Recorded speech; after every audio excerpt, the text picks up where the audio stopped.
Na minha família, a vovó Lourdes era um assunto que quase ninguém mencionava em voz alta. Os vizinhos cochichavam que ela era uma bruxa, embora alguns preferissem chamá-la apenas de benzedeira.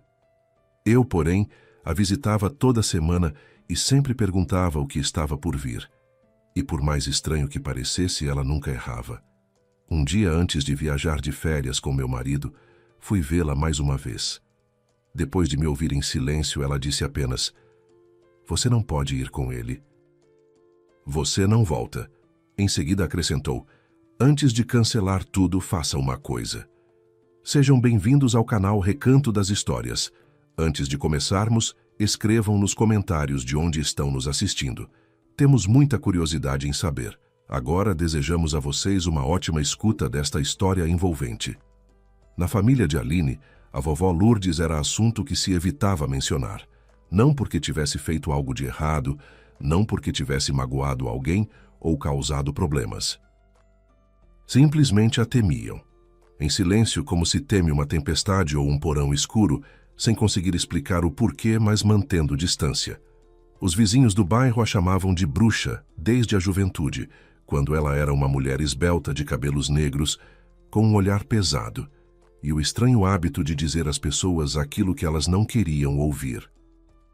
Diziam que ela podia olhar para alguém, apenas olhar em silêncio, sem franzir o senho, sem mover os lábios, e depois dizer o que aconteceria com essa pessoa dali a 1 mês, 1 ano, 10 anos.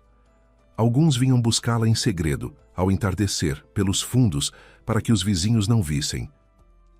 Mas em público, essas mesmas pessoas faziam o sinal da cruz, contornavam o portão dela e ordenavam aos filhos: "Não vá até a Dona Lourdes, ela não é de Deus."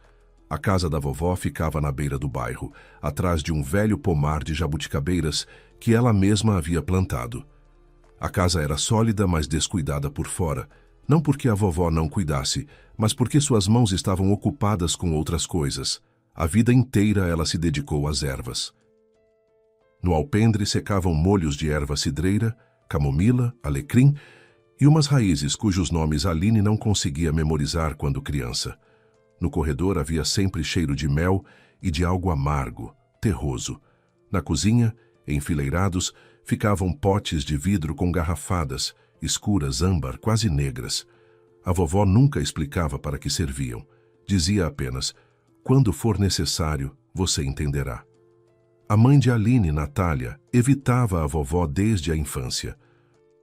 Aline conhecia essa história não pela mãe, que não gostava de falar sobre a vovó, mas pela tia Zélia, irmã mais nova da mãe, que vez ou outra aparecia nas festas e depois do 3º copo ficava mais falante. A tia Zélia contava que a pequena Natália, com uns 8 anos de idade, certa vez viu uma mulher do bairro vizinho chegar até a vovó. Chegou de dia, sem se esconder, com o rosto vermelho de tanto chorar.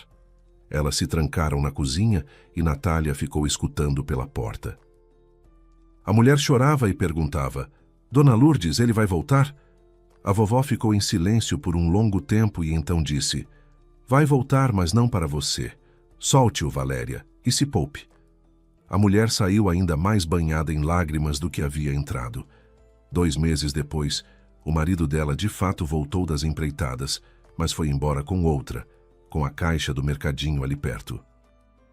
E o bairro todo sussurrava: foi a Dona Lourdes quem fez trabalho. Natália se fechava após essas histórias, mas se afastou definitivamente da vovó depois de um episódio específico.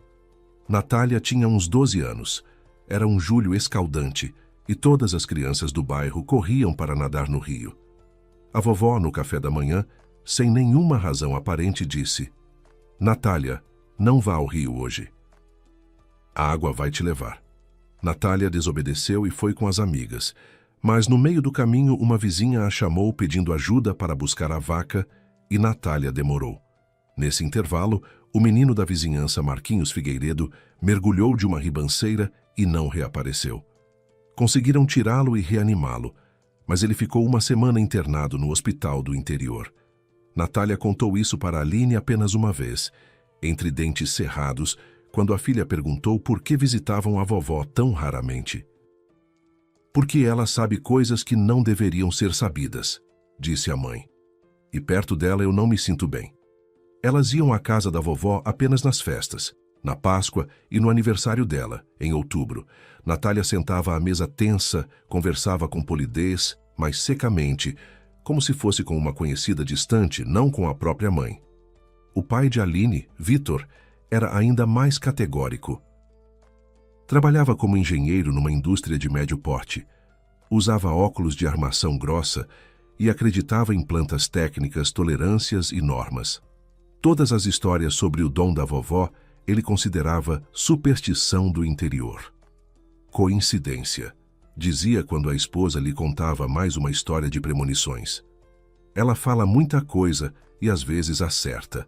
É estatística, não curandeirismo. Mas certa vez, quando Aline tinha 15 anos, foram visitar a vovó em outubro. Estavam à mesa, comendo tortas de queijo.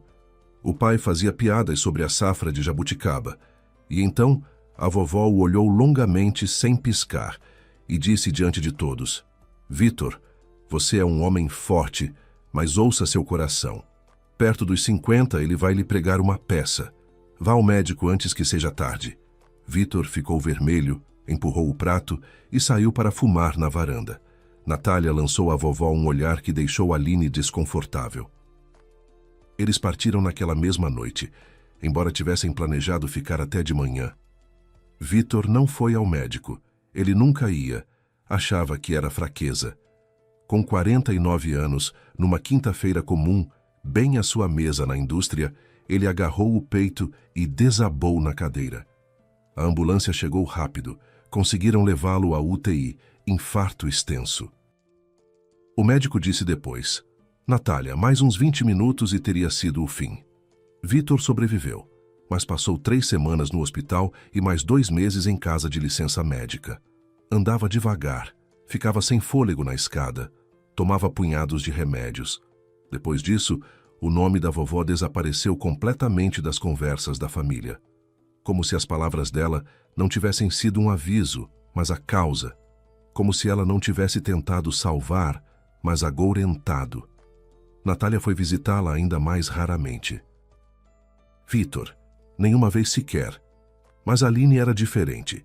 Desde criança ela se sentia atraída pela vovó, como se atrai pelo fogo numa casa fria. Tinha 6 anos quando ficou pela primeira vez no fim de semana na casa da vovó Lourdes. Natália não queria deixar. Temia que a vovó ensinasse à filha algo errado. A própria vovó telefonou e disse com calma e sem pressão: Natália, deixe a Alinezinha vir. Ela vai se sentir bem aqui e você vai poder descansar. Natália estranhamente concordou. Aline guardaria aqueles 2 dias para sempre. A vovó lhe ensinou a separar as ervas, espalhava os molhos sobre jornais, nomeava cada um e explicava para que servia. Erva cidreira para a tristeza, camomila para a insônia, tanchagem para feridas, mas só frescas. Ela contava histórias sobre as pessoas do bairro, não maldosas, não zombeteiras, mas tranquilas e tristes, com uma entonação que não julgava ninguém, apenas lamentava. Sobre o velho Estevão, que bebia desde que voltou do serviço militar, porque não conseguia esquecer como seu amigo morreu em seus braços. Sobre a tia Margarida, que amou um homem casado a vida inteira e nunca lhe disse nada. Sobre a carteira Zulmira, que lia as cartas dos outros e chorava sobre elas porque jamais ninguém lhe havia escrito. As pessoas não são más, Alinezinha, dizia a vovó, enchendo-lhe o chá. Elas simplesmente temem o que não entendem. E não entendem quase tudo. Aline cresceu e continuou visitando a vovó todo sábado. Havia se tornado um ritual, uma pequena peregrinação pessoal. Depois do colégio, ela entrou na faculdade, mudou-se para a capital, arranjou emprego na contabilidade de uma construtora. Trabalho monótono, mas estável. Alugou um apartamento de 1 quarto na periferia, acordava cedo, deitava tarde. Todo sábado, sem exceção, pegava o ônibus de linha e percorria 1h30 até o interior. Levava à vovó o remédio para a pressão, uma sacola com mantimentos, arroz, óleo, pão, açúcar. Ajudava nos afazeres domésticos, varria o pátio, lavava o chão, limpava as janelas. Depois, se sentavam à mesa redonda da cozinha. A vovó tirava o pote de geleia, de jabuticaba, sempre de jabuticaba, e derramava o chá nas grossas xícaras de louça com flores azuis. E Aline perguntava: "Vovó, o que me espera?" A vovó nunca respondia diretamente. Não dizia: "Amanhã você vai conhecer seu marido", ou "Daqui a um ano você será promovida". Ela falava diferente, por imagens, por alusões, como se pintasse um quadro que a neta deveria decifrar sozinha. Aline tinha 23 anos quando a vovó, numa tarde, pousou a xícara, olhou nos olhos da neta e disse: "Em breve vai chegar até você uma pessoa, Alinezinha, cortês, de fala bonita. As palavras dele serão certinhas, como tiradas de um livro. Mas você não olhe para as palavras, olhe para as mãos. As mãos de uma pessoa são sempre mais honestas do que a língua." Aline não entendeu. Perguntou: "Em que sentido as mãos?"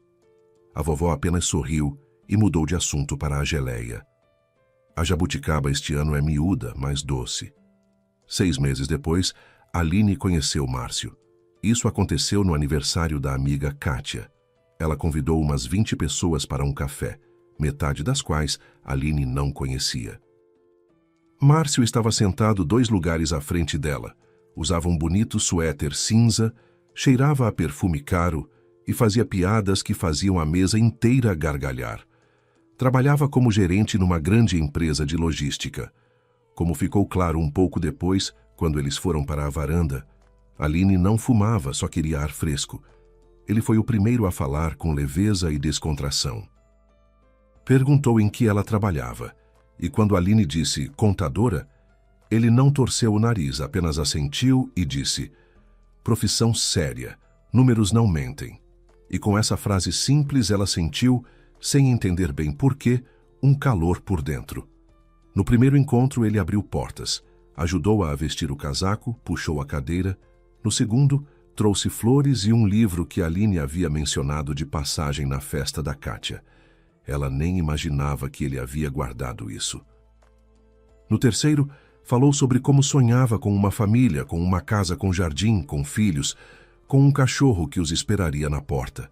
Falava com beleza, com imagens, com sentimento, e Aline escutava. E por dentro desabrochava algo quente e luminoso a que ela tinha medo de dar nome.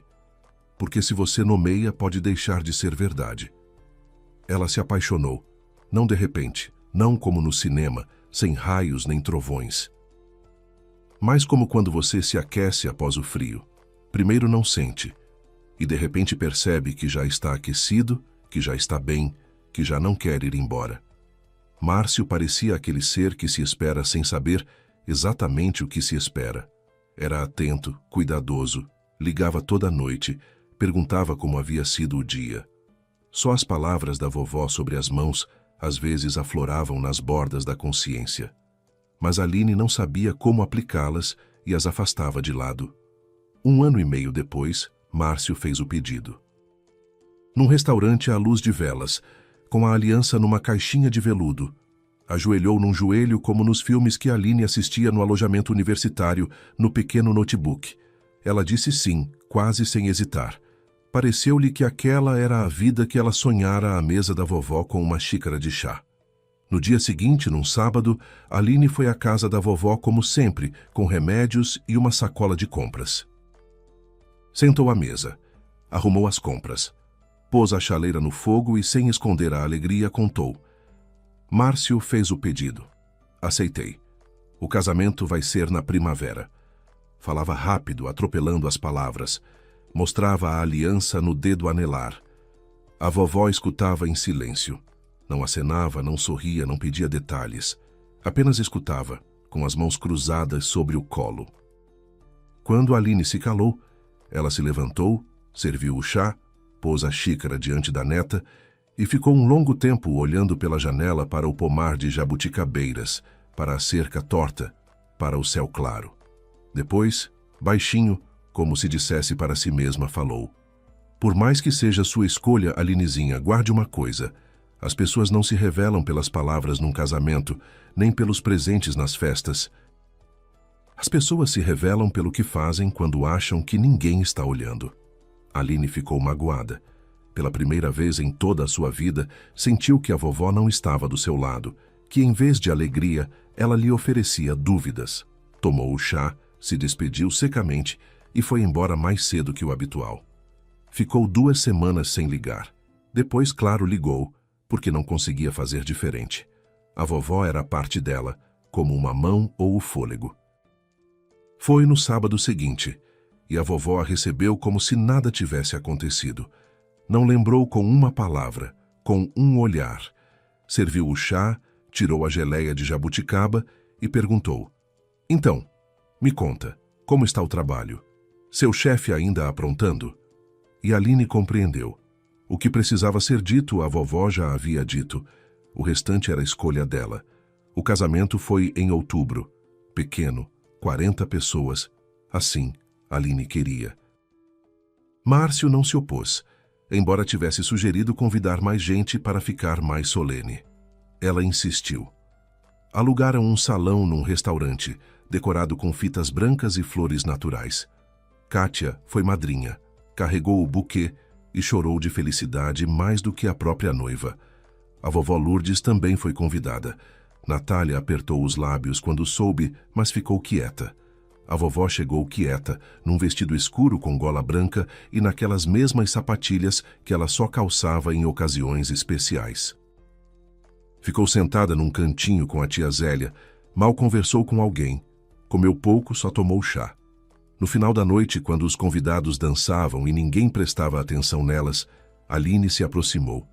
A vovó se levantou, abraçou a neta com força, de modo que ela sentiu como os ombros dela haviam ficado frágeis, e sussurrou ao ouvido: "Estou perto, Alinezinha, sempre perto. O que quer que aconteça, lembre disso." Aline pensou que eram apenas palavras de uma vovó preocupada com a neta. Ansiedade de velha, normal. Abraçou a vovó de volta, disse: "Tudo vai ficar bem, vó." E voltou para os convidados, para a música, para Márcio, que a rodava na dança e sorria de um jeito que ela achava: "É isso, é a felicidade." Finalmente. O primeiro ano eles viveram como vivem, provavelmente todos os casais jovens, na azáfama, na arrumação da casa, no ajuste mútuo. Financiaram um apartamento de 2 quartos num prédio novo no 5º andar. O edifício era de alvenaria padrão, mas o bairro era tranquilo. Ao lado uma praça com amendoeiras, um playground, uma mercearia 24 horas na esquina. O apartamento veio bruto, com paredes de concreto, e os primeiros meses eles viveram entre sacos de reboco e rolos de papel de parede. Márcio colou o papel de parede no corredor com as próprias mãos, torto, mas com esforço. Aline pintou as paredes do quarto em cinza claro, escolhido num catálogo de loja de materiais de construção.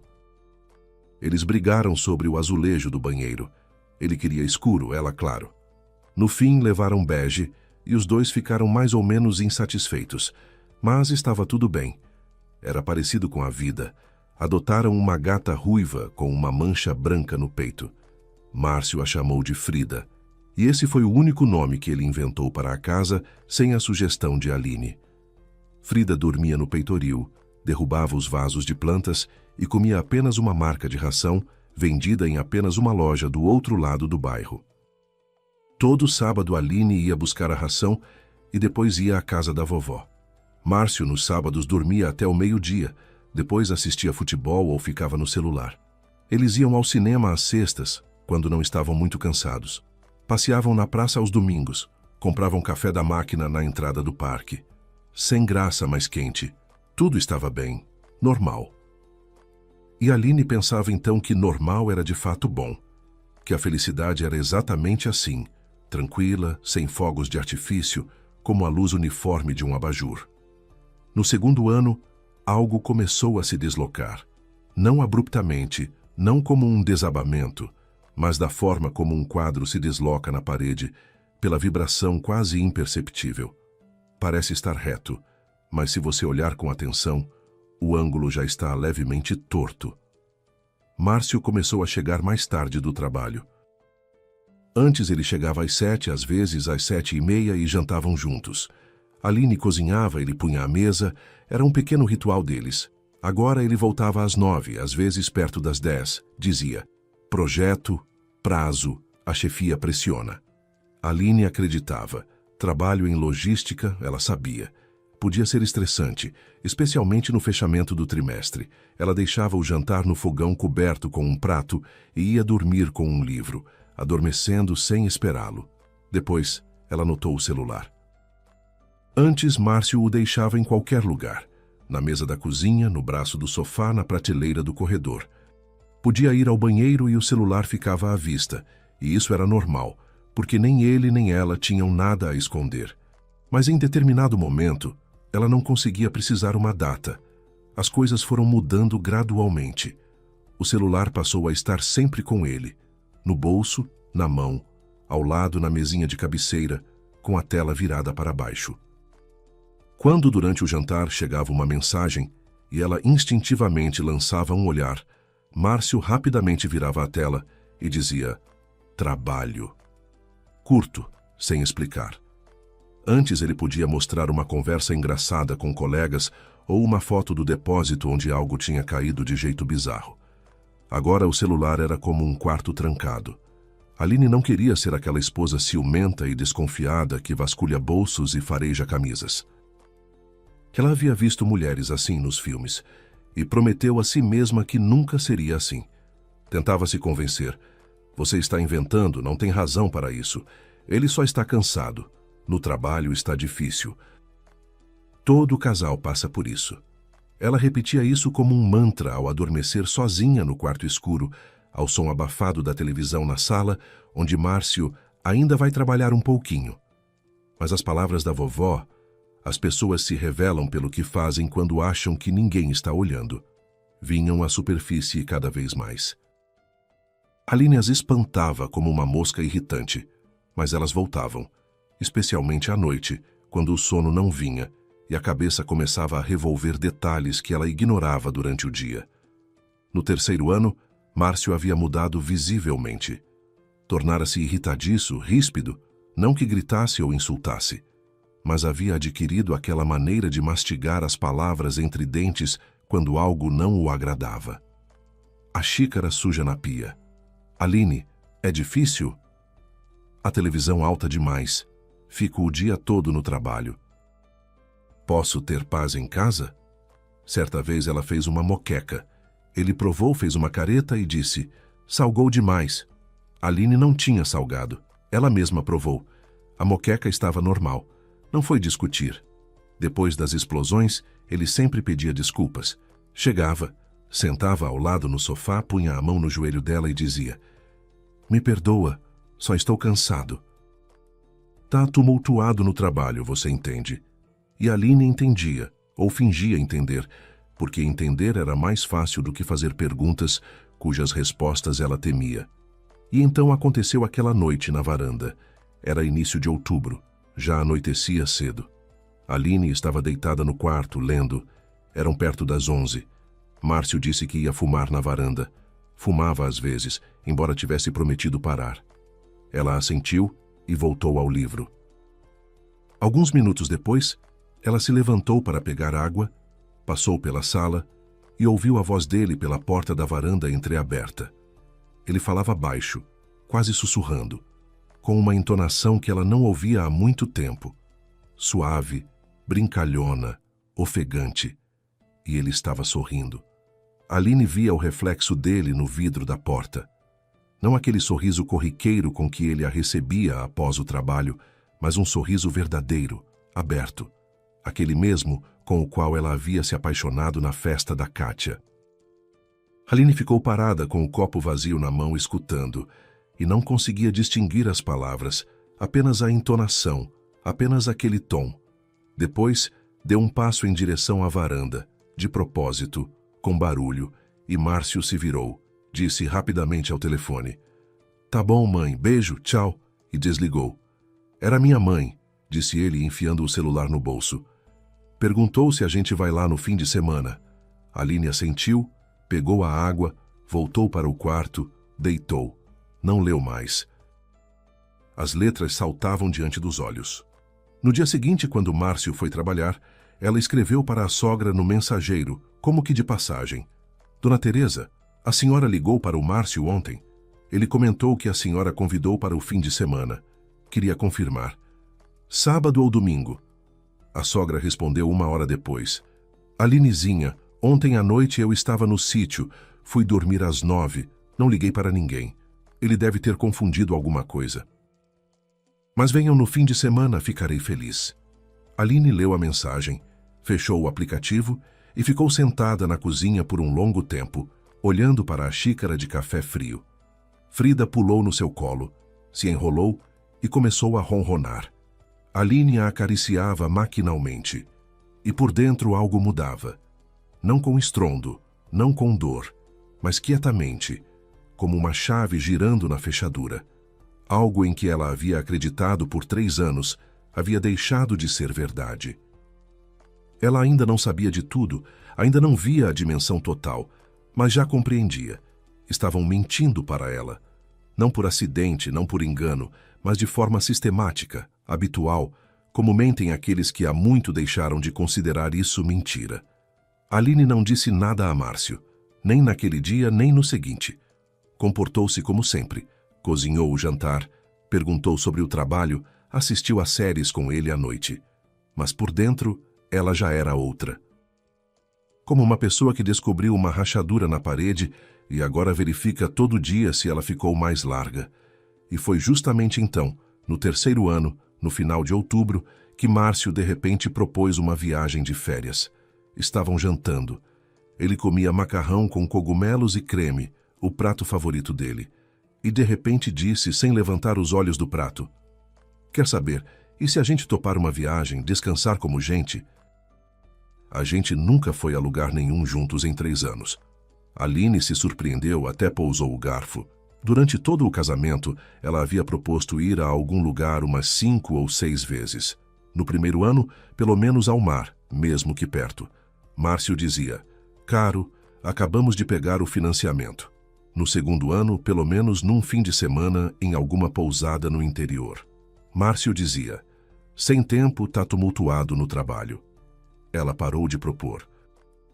E aí, ele mesmo com um entusiasmo que ela não via havia muito tempo: eu mesmo organizo tudo, disse ele com um brilho nos olhos.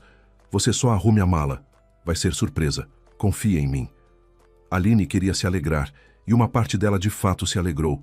Aquela parte que ainda esperava que tudo pudesse ser consertado. Que as ligações noturnas e o celular virado para baixo eram só cansaço e hábito, não o que ela temia pensar. Talvez, pensou ela, ele também sinta a rachadura entre eles e queira tampar. Talvez essa viagem seja o jeito dele de dizer: estou aqui, estou com você, quero tentar. Ela concordou, decidiu não fazer perguntas. Se é surpresa, que seja surpresa. Márcio tratou da organização. Ficava à noite com o notebook, reservava coisas, buscava na internet. Quando Aline passava por perto, ele fechava a tampa e sorria. Não espia, você vai gostar. No sábado, Aline foi à casa da vovó. Como sempre, o ônibus estava semi-vazio. Manhã de novembro, garoa fina. Na parada do interior, poças até o tornozelo. Ela caminhava pela estrada de terra enlameada até a casa da vovó, pulando valas, sentindo o cheiro de folhas molhadas e fumaça de fogão a lenha de algum vizinho que estava acendendo a lareira. A vovó esperava na cozinha. A chaleira já fervia. Na mesa, havia um pote de geleia e um prato com biscoitos de polvilho. Aline arrumou as compras, entregou os remédios, sentou à mesa e contou sobre a viagem. Que daqui a alguns dias ela e Márcio iam viajar, que não sabia para onde, surpresa, que ele havia organizado tudo. Falou com leveza, tentando parecer despreocupada. A vovó escutava, mexendo o chá devagar com a colherinha, em círculos, sem tilintar nas bordas da xícara. Quando Aline se calou, ela pousou a colherinha no pires, levantou os olhos e Aline viu o rosto dela empalidecer.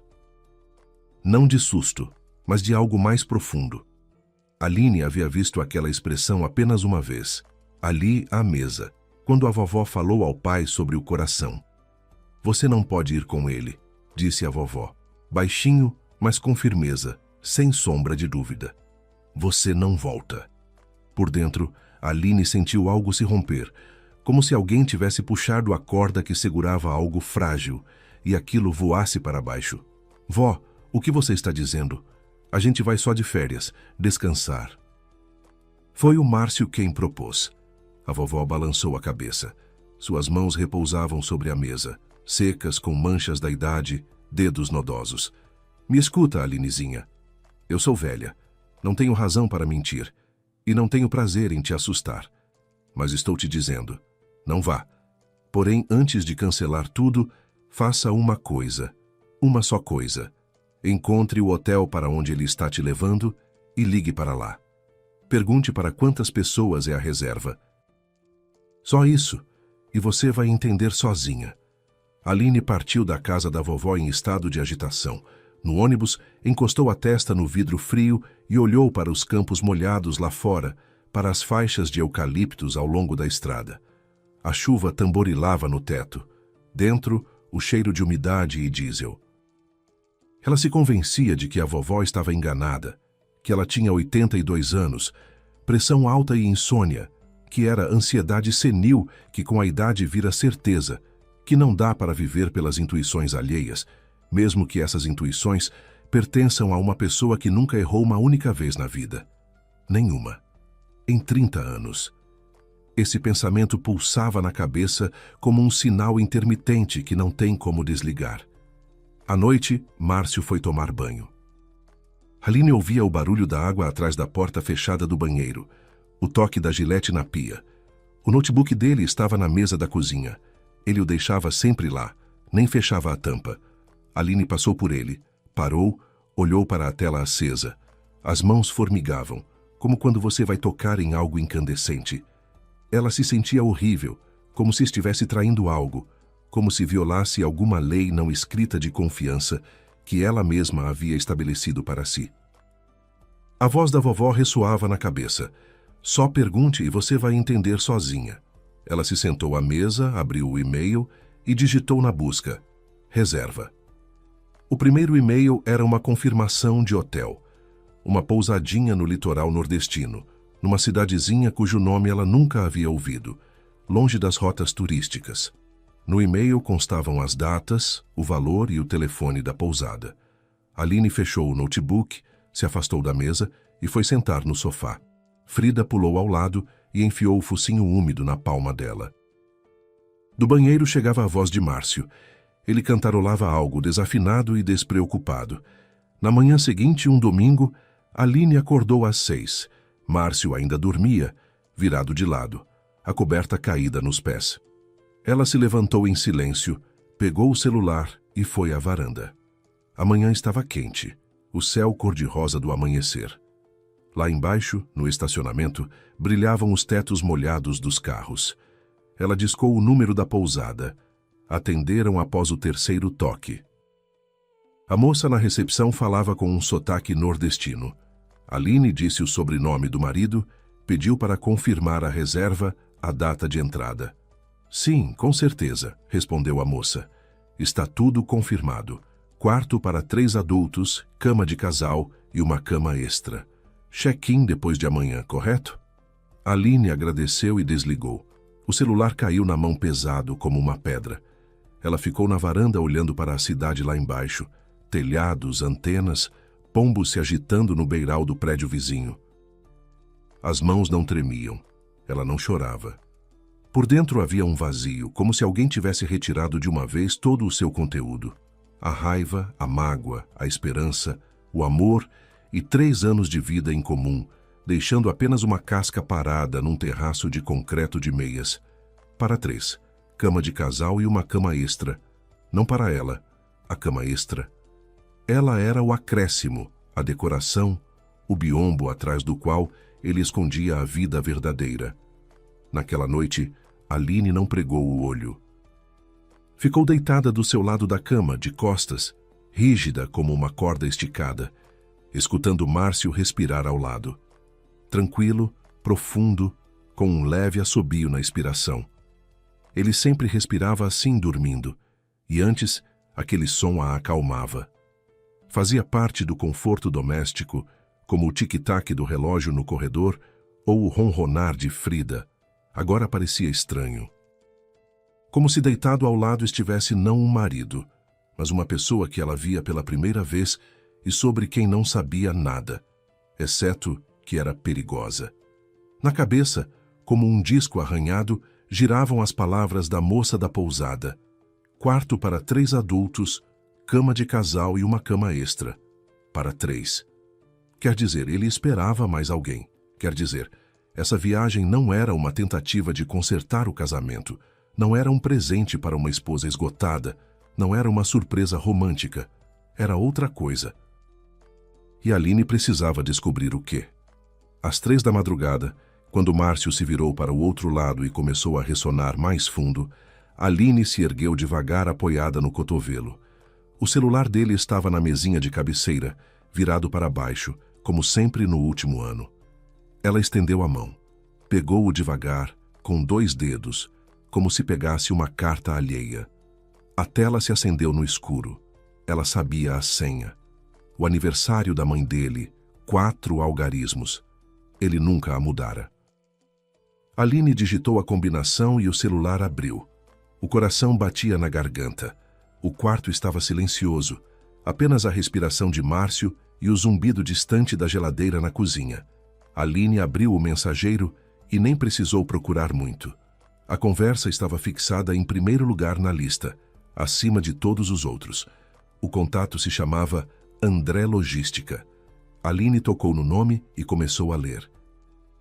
As primeiras mensagens eram cautelosas, quase profissionais, como 2 desconhecidos testando os limites. Mas poucos rolos de tela depois o tom mudava. André mandava fotos, nada profissional. Uma mulher num vestido de verão na frente de um café. A mesma mulher à noite, de preto, com uma taça de vinho. Selfie pela manhã, cabelos ainda molhados do banho, meio sorrindo, e corações espalhados de 3 em 3 mensagens, como pontuação. Meu bem, estou com saudade. Quando chega o sábado? Você prometeu que dessa vez a gente passaria pelo menos uma noite inteira juntos. E as respostas de Márcio, afetuosas, brincalhonas, escritas numa linguagem que Aline não ouvia dele há muito tempo. Aguenta aí, meu bem, logo vai ser diferente, prometo. A mulher se chamava Ingrid. Isso ficou claro pelas mensagens mais recentes, onde Márcio escrevia: Ingrid, eu resolvo tudo. Só me dá tempo. Eles se encontravam havia mais de 1 ano. A conversa ia desde o ano anterior, e pelas datas Aline conseguia reconstituir exatamente quando tudo havia começado. Justamente quando Márcio passou a chegar mais tarde do trabalho, quando o celular migrou para o bolso, quando a moqueca ficou salgada demais e a televisão alta demais. Aline ia passando e passando as telas, e a cada rolagem o quadro ficava mais nítido, como uma fotografia no revelador. Márcio havia prometido a Ingrid que deixaria a esposa. Mas não de qualquer jeito, do jeito certo. Essa palavra aparecia na conversa umas 20 vezes. Preciso fazer tudo do jeito certo, para não perder o apartamento e o dinheiro. Não posso simplesmente ir embora, ela vai pedir a divisão e eu fico sem nada. Espera mais um pouco, tenho um plano. E o plano realmente existia. Aline o encontrou. Não logo, teve que rolar bastante. Passar pelas fotos, pelas mensagens de voz, pelas discussões de restaurantes e encontros noturnos. O plano estava numa longa mensagem enviada por Márcio 3 semanas atrás. Na 1h30 da madrugada, Aline se lembrava daquela noite. Ela havia acordado e visto o brilho azulado da tela, mas decidiu que ele estava vendo notícias. A mensagem tinha um tom pragmático, quase como um memorando de serviço. Sem corações, sem meu bem. Cálculo puro, organizado em tópicos. Tópico 1. Chegar com Aline ao litoral nordestino. Se hospedar na pousada a 2. Passar o primeiro dia normalmente, para que ela não desconfiasse de nada e se relaxasse. Tópico 2. No segundo dia, propor a Aline uma excursão ao interior, alugar um carro, levá-la a uma pequena vila serrana longe do litoral, onde não há sinal de celular e o transporte passa uma vez por dia. Tópico 3. Pegar o documento e o celular dela. Ele havia escrito literalmente: "Vou dizer que deixo no carro para guardar, para não perder durante o passeio. Ela não vai questionar." Ela é confiante. Aline releu essa linha 2 vezes. Ela é confiante. 3 palavras que fizeram o peito apertar, frio e opressor, como se alguém tivesse apertado as costelas com as palmas das mãos. Ela é confiante. Não um nome, não esposa, não gente. Uma característica, um ponto fraco, uma brecha de entrada. Tópico 4. Deixar Aline na vila sem documentos, sem comunicação, sem dinheiro. Voltar sozinho para a pousada, onde a essa altura, Ingrid teria chegado num ônibus separado de outra cidade. Eles passariam 10 dias juntos. Tópico 5. Ao voltar para casa, registrar boletim de ocorrência, informando que a esposa havia desaparecido durante a viagem. Relatar que foram ao interior, que ela quis caminhar sozinha e não voltou. Descrever buscas, desespero, contato com a polícia local. O importante era documentar tudo para que não houvesse questionamentos depois. Tópico 6. Iniciar o processo de declaração de Aline como desaparecida. Em 6 meses, ter acesso à conta bancária conjunta. Depois, via judicial, ficar com o apartamento que estava no nome de Aline antes do casamento, mas no qual ele estava registrado como cônjuge. A última frase da mensagem estava sozinha numa linha como conclusão, como assinatura de um contrato. O principal é não se apressar. Esperamos 6 meses e tudo é nosso. Ingrid respondeu 12 minutos depois. Com uma palavra e 3 pontos de exclamação. Genial! E depois, te adoro. Você pensou em tudo. Aline pousou o celular de volta na mesinha, exatamente como estava, virado para baixo, levemente na diagonal. Levantou-se, saiu do quarto, fechou a porta sem fazer barulho, caminhou pelo corredor até a cozinha. Frida dormia enrolada num novelo ruivo no canto da sala, junto à parede. Aline encheu um copo d'água no filtro devagar, olhando a água subir no vidro. Bebeu, encheu de novo. Bebeu. Depois ficou à janela, olhando o céu lá fora clarear lentamente. Os postes do estacionamento acesos em amarelo. Entre os carros, passou um cachorro sem dono. Lá embaixo, bateu uma porta de prédio. Algum vizinho saindo para o turno cedo. Manhã comum. Mundo comum. Só que por dentro de Aline esse mundo não existia mais. Ela não chorou, não se agitou, não pegou o celular para ligar para uma amiga ou para a mãe. Tudo isso viria depois. As lágrimas, as conversas, as explicações. Por ora havia dentro dela apenas um mecanismo em funcionamento. Frio, preciso, como um relógio. Ela pensava, sopesava opções, contava passos. Quando às 7 da manhã Márcio saiu do quarto bocejando e se espreguiçando, Aline já estava ao fogão preparando café na cafeteira. A cozinha cheirava a cardamomo. Ela sempre colocava uma pitada. Márcio gostava. Ele entrou, sorriu, deu um beijo em sua cabeça. Tá pronto? Vou terminar de arrumar a mala já e chamo o táxi. O ônibus é às 2, mas é melhor chegar cedo. Aline se virou. Rosto pálido, olheiras da noite sem dormir. Ela pressionou a mão na barriga e se curvou levemente. Márcio, estou passando mal. Desde cedo estou enjoada, cabeça rodando e parece que tenho febre. Ontem comi sushi do delivery, acho que me intoxiquei. Ela viu o rosto dele mudar. Não susto, não preocupação. A primeira coisa que relampejou nos olhos dele foi irritação. Rápida, fração de segundo, como a sombra de um pássaro pela janela. Ele imediatamente se controlou, deu um passo em direção a ela, colocou a palma na testa dela. Você está quente. Que tal tomar um remédio? Talvez passe até o meio-dia? O ônibus só às 2. Não, Márcio. Estou mal mesmo. Não consigo viajar. Estou enjoando a cada 10 minutos. Não vou aguentar dentro do ônibus. Ele recuou um passo, passou a mão no rosto. Aline viu que atrás daquele gesto estava um cálculo febril. As engrenagens na cabeça dele girando, reordenando planos, variantes, prazos. Ingrid já devia ter feito as malas. Talvez já estivesse a caminho da rodoviária. Olha, talvez você melhore até a tarde. Posso remarcar para amanhã. Não tem problema, disse ele, forçando um tom cuidadoso. Aline balançou a cabeça e se sentou na banqueta, abraçando a própria barriga. Márcio, escuta. Você trabalhou tanto. Você merece essa viagem. Que pena perder as passagens e a reserva.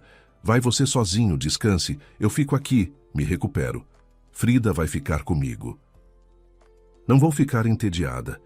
Ela dizia isso calmamente, olhando nos olhos dele, e observava. Agora, pensava ela, esse é o momento decisivo. Se ele realmente me amasse, ficaria.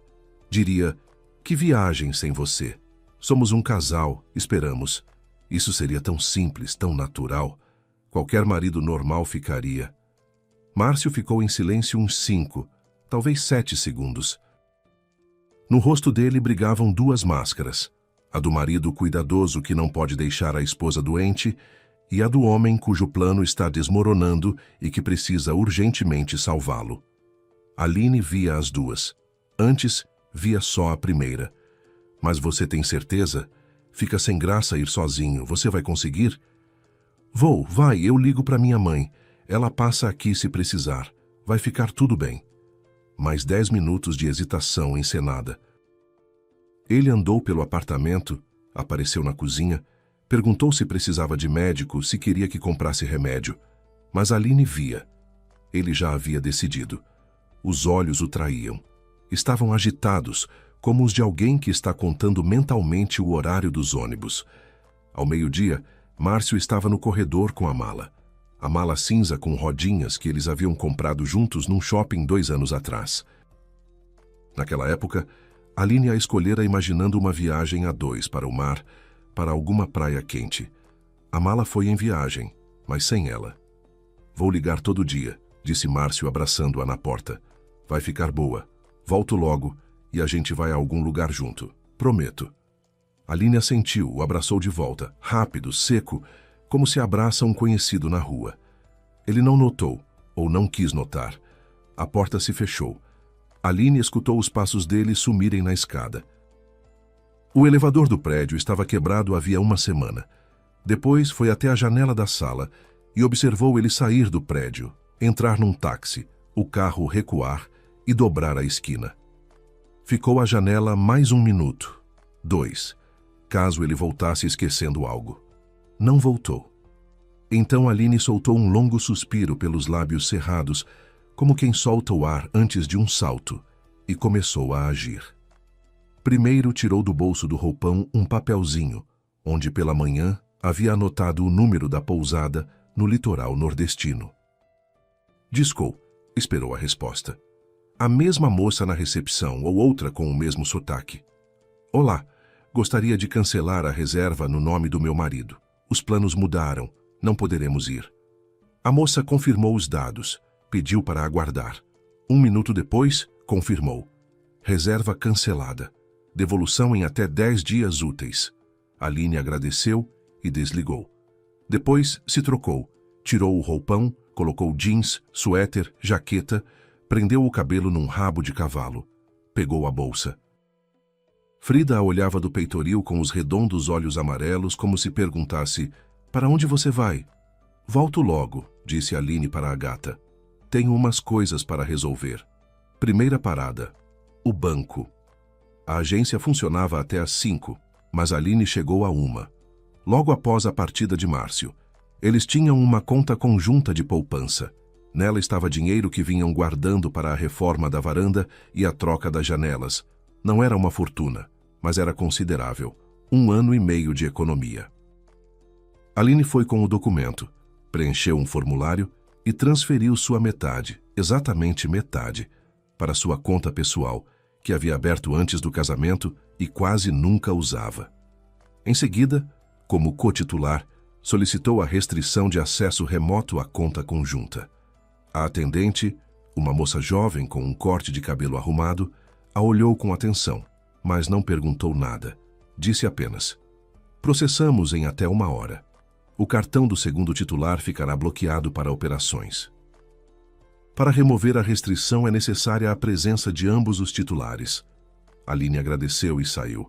Lá fora chovia, uma garoa cinzenta e enfadonha de novembro. Ela levantou o capuz e foi andando. 2 quarteirões até uma loja de ferragens. Lá comprou 2 mecanismos de fechadura para a porta de entrada e para a varanda. O vendedor, um senhor de avental azul, perguntou se precisava de instalação. Aline assentiu e ele lhe deu o cartão de um profissional. Fala que veio pelo seu Pereira, ele vem no mesmo dia. O mestre Leandro chegou às 4. Jovem, calado, com uma caixinha de ferramentas. Trabalhou rápido, retirou os cilindros velhos, colocou os novos, verificou, entregou 3 conjuntos de chaves. Aline pagou em dinheiro. Quando Leandro foi embora, ela trancou a porta com a fechadura nova, girou a chave 2 vezes e ficou parada no corredor, encostada de costas na porta. O apartamento estava quieto. Frida miou da cozinha querendo o jantar. Na segunda-feira de manhã, Aline foi a uma advogada. Havia procurado na véspera à noite. Passou o tempo pesquisando, lendo avaliações, comparando. Escolheu uma mulher chamada Margarete Oliveira, advogada de direito de família com 20 anos de experiência. O escritório ficava no 3º andar de um prédio administrativo antigo, no fundo de um corredor comprido com piso de linóleo e cheiro de café de uma sala vizinha. Margarete Oliveira era uma mulher baixa e robusta, de uns 50 e tantos anos, cabelo curto e um olhar atento e perspicaz. Na mesa dela havia uma foto de 2 adolescentes, aparentemente os filhos, e um cacto num vaso de barro. Ela mandou Aline sentar, serviu água do galão e disse: "Me conte. Tudo, desde o começo, sem pressa." Aline contou. Com calma, em ordem, como se apresentasse numa reunião de trabalho. Fatos, datas, circunstâncias. 3 anos de casamento, as ligações noturnas e a mentira sobre a mãe, a viagem surpresa, o telefonema para a pousada, a troca de mensagens com o André Logística, o plano, tópico por tópico. Então tirou o celular da bolsa, abriu a galeria e mostrou as capturas de tela. Ela as havia feito naquela noite de forma metódica, tela por tela, todas as mensagens importantes, todas as fotos, o plano inteiro, uma tela atrás da outra, com datas e horários de envio. Margarete Oliveira leu em silêncio. Sua expressão não mudou, exceto uma vez. Quando chegou no tópico sobre o documento e a Vila Serrana, ela apertou levemente os lábios. Ao terminar, tirou os óculos, esfregou o nariz e olhou para Aline. "Aline, vou ser direta com você. Isso não é apenas motivo para divórcio. O que está descrito aqui é o planejamento de um crime. Abandono de uma pessoa sem documentos, em local de difícil acesso, sem comunicação, com posterior registro de desaparecimento fictício. Pode ser enquadrado em vários artigos, estelionato, possivelmente outros. Mas vamos por partes. Vamos começar pelo divórcio, é o mais urgente. O restante vamos resolver em paralelo." Aline assentiu. "Você está em posição forte", continuou Margarete Oliveira, fazendo anotações no bloco. "O apartamento está registrado em seu nome antes do casamento?" "Sim, eu finalizei o financiamento antes do casamento. Márcio está registrado como familiar, mas a propriedade é minha. Filhos em comum?" "Não. Bens adquiridos no casamento?" "Só móveis e eletrodomésticos. Carro nenhum. Havia uma conta conjunta. Ontem transferi minha metade para a conta pessoal e restringi o acesso a ele." Margarete Oliveira levantou os olhos do bloco e fez um aceno quase imperceptível, não de aprovação, mas de registro. "Ótimo. Entramos com o pedido hoje mesmo. As capturas de tela vamos juntar como anexo. Precisam ser autenticadas em cartório, mas resolvemos rápido. Aline, tem alguém de sua confiança que saiba da situação?" "A minha avó", disse Aline, e acrescentou: "Ela sabia antes de mim." Margarete Oliveira não perguntou o que isso significava, apenas assentiu e voltou aos papéis. O pedido de divórcio foi protocolado naquela mesma segunda-feira. Aline saiu do fórum perto das 5 da tarde. A chuva havia parado, mas o céu estava baixo, carregado e cheirava a asfalto molhado. Ela parou na escadaria, respirou o ar úmido e tirou o celular. 12 chamadas perdidas de Márcio, 3 áudios. Ela não escutou nenhum, guardou o celular no bolso e caminhou até o ponto. Enquanto isso, Márcio estava diante do balcão de uma pousadinha no litoral nordestino, tentando entender o que estava acontecendo. Ao lado estava Ingrid, alta, loira, de jaqueta branca e óculos de sol empurrados para cima, ficando cada vez mais tensa a cada segundo. A recepcionista explicava, gesticulando. A reserva havia sido cancelada. Ontem, uma mulher ligou, disse o sobrenome, pediu o cancelamento. Não há quartos disponíveis, infelizmente. Não. A temporada ainda não acabou. Os últimos dias de calor. Tudo ocupado. Ela poderia oferecer o telefone de outra pousada na cidade vizinha, mas sem garantia de vagas. Márcio empalideceu, sacou o celular, discou para Aline. Longos toques, depois silêncio.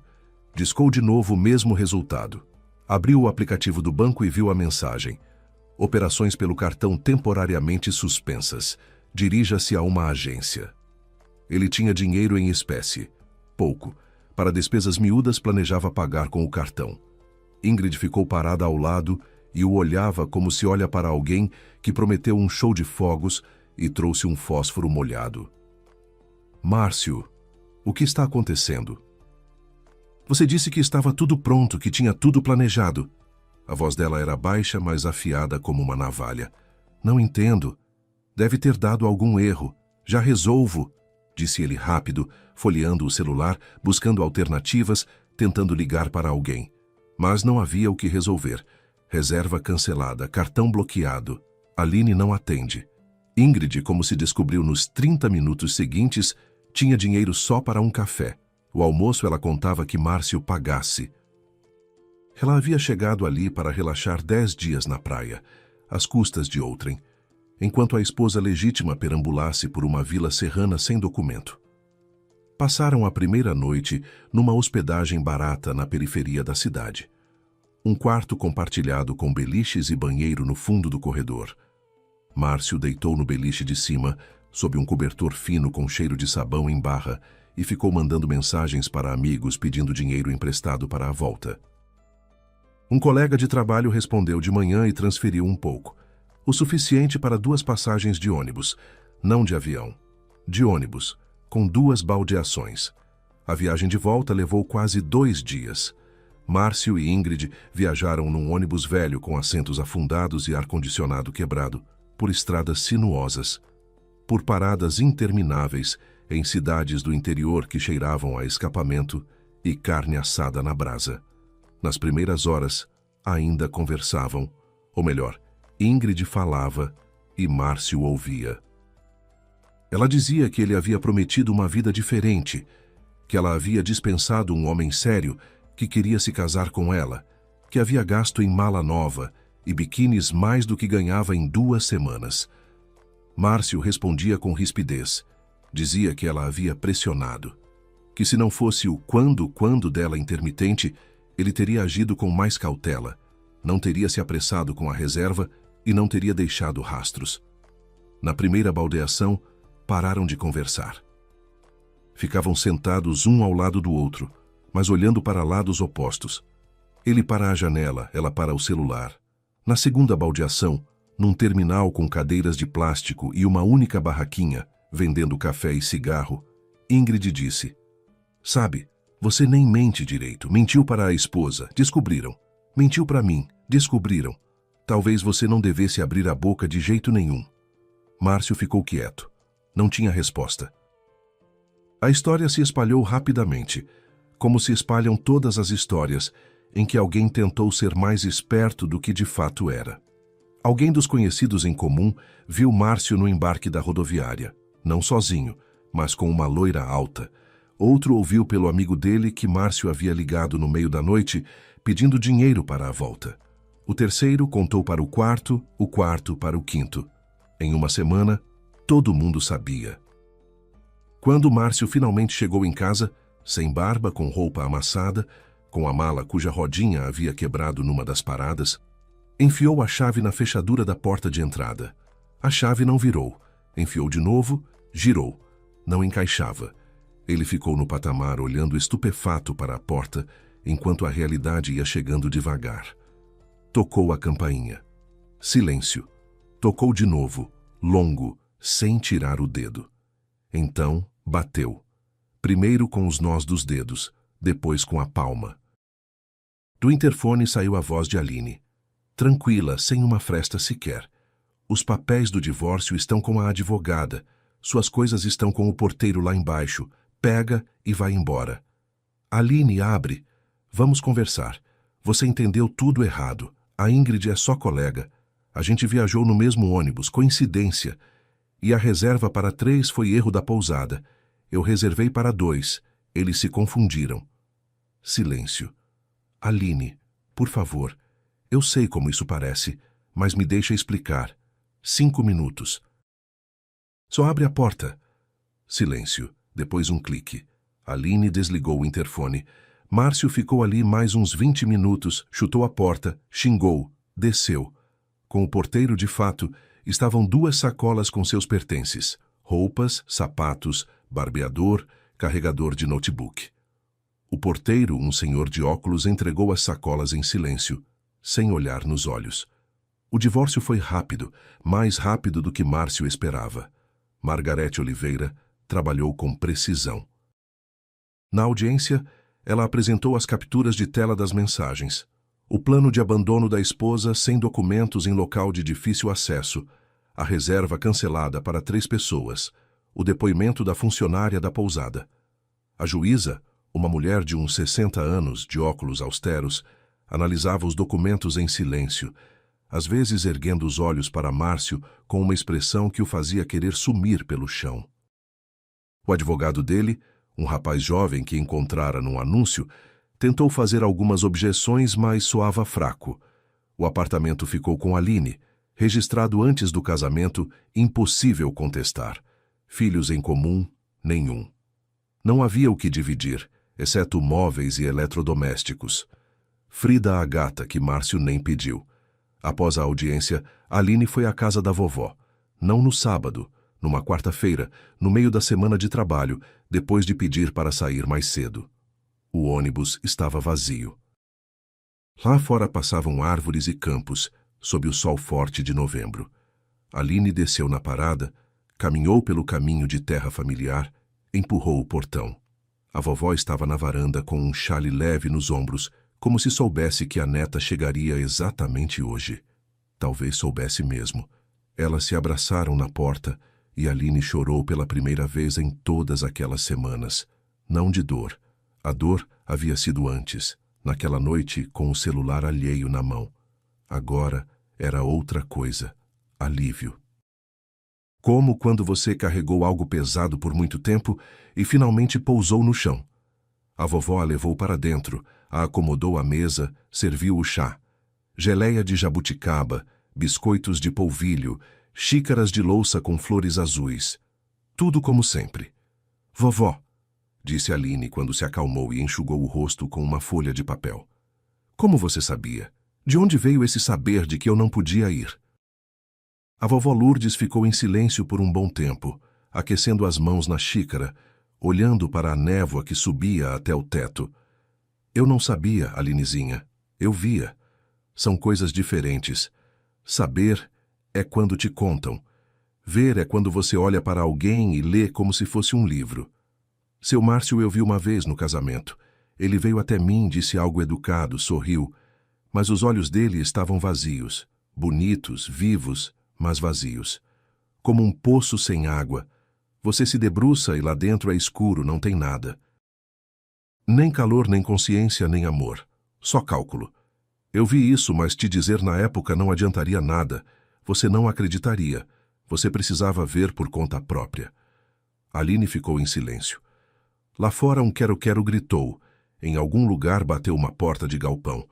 E aquilo de que eu não voltaria, se você realmente viu isso. A vovó pousou a xícara no pires. As mãos tremiam levemente, não de emoção, mas de idade, de pressão, de anos vividos. Eu vi que se você fosse, alguma desgraça aconteceria. Qual exatamente, não sei. Talvez voltasse, talvez não. Mas voltaria diferente, quebrada, destruída, e você não nasceu nesse mundo para ser destruída. Bastou isso para eu te parar. Aline começou uma vida nova. Não de uma vez, e não sem dificuldade. Os primeiros meses se arrastavam como melado espesso. Ela ia trabalhar, voltava para o apartamento vazio, alimentava Frida, deitava no sofá e ficava olhando para o teto. Se inscreveu numa psicóloga. Uma mulher de meia-idade com voz suave a ajudava a desmontar peça por peça os 3 anos que havia passado ao lado de um homem que a enxergava como um recurso. Aline aprendia a confiar de novo em si mesma, na sua intuição, no seu modo de olhar para as pessoas, no seu direito de dizer não e ir embora. E todo sábado continuou indo à casa da vovó. Ônibus, estrada de terra, portão, chaleira no fogão, geleia, xícaras com flores azuis.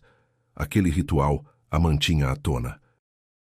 Certa vez, uns 6 meses após o divórcio, estavam sentadas à mesa e Aline perguntou pela primeira vez em muito tempo, com aquela mesma voz de sempre, a voz de quando perguntava desde criança: "Vovó, o que me espera daqui para frente?" A vovó Lourdes ergueu os olhos para ela, e Aline viu algo que não via há muito tempo, um sorriso verdadeiro, caloroso, sem nenhuma sombra de inquietação. As rugas no rosto da vovó se compuseram de outro jeito, mais suave, mais luminoso, como se alguém tivesse acendido uma lâmpada num quarto escuro. "Agora, Alinezinha, só coisas boas. Você mereceu." Lá fora, o vento ruidava no pomar de jabuticabeiras. Frida, que Aline havia trazido na caixinha de transporte, dormia na poltrona da vovó, enrolada num novelo ruivo. A chaleira no fogão começou a assobiar baixinho, e Aline sentiu, pela primeira vez em muito tempo, que a vovó tinha razão, que à frente só havia coisas boas, porque o mais assustador ela já havia enfrentado e resistido. Obrigado por ouvir esta história. Com vocês esteve o canal Recanto das Histórias. Desculpem pelos erros. Escrevam nos comentários o que vocês acharam. Se gostaram, se inscrevam no canal.